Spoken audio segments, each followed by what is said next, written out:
Earlier this week, I fell for a scam on Craigslist, and because of the way I handled it, the scammer took revenge on my account, and to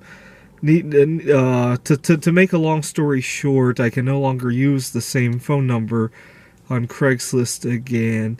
And the reason this had happened is I fell for a common fallacy in everyday life called the sunk cost fallacy. And I'm a big sucker of this fallacy. And what had happened was I had posted an ad for some services that I wanted to offer. And I got a text message from somebody purporting to be very interested in my services. And I exchanged about 5 or 6 texts before I realized that the text was a scam. And I didn't lose any money or anything except for the time that I spent texting back and forth. And I was so upset about it, I decided to scam bait this guy. And the idea of scam baiting is to pretend you have fallen for a scam and to get the person to invest more time into the scam. What had happened was I was offering some tutoring services. This guy said he had a child who was going to be on vacation in the area, and they wanted the services, and they were going to send a check. And I've seen this scam enough times to know it's a scam. I just feel very suckered that I spent hours invested into this potential client that I decided I needed to get something out of it. And this is the sunk cost fallacy in action. You know, the idea that you've spent so many hours on it and you want to get something useful out of it, even if it's only to scam bait somebody. And so I convinced the guy that to send me the check, and I told him that I never got it.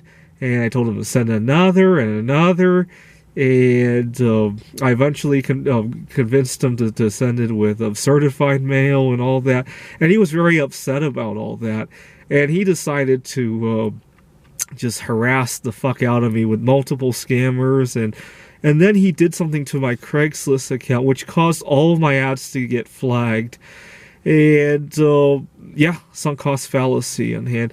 Oh, a big way I often fall into sunk cost fallacies is with relationships. I had to be honest, there are plenty of friends I have today that I would not strike a friendship with if I had erased the history and started fresh. The only reason I continue a relationship is because one already exists. That's a classical symptom of sunk cost fallacy. If you're, let me try to think where else this can happen. If you have investments that you wouldn't buy today, but you're holding on to, that's sunk cost fallacy in action right there. If you're at a job that you don't like, you would never dream of starting that job today, but you continue it without looking for a replacement job or a career, that's sunk cost fallacy right there.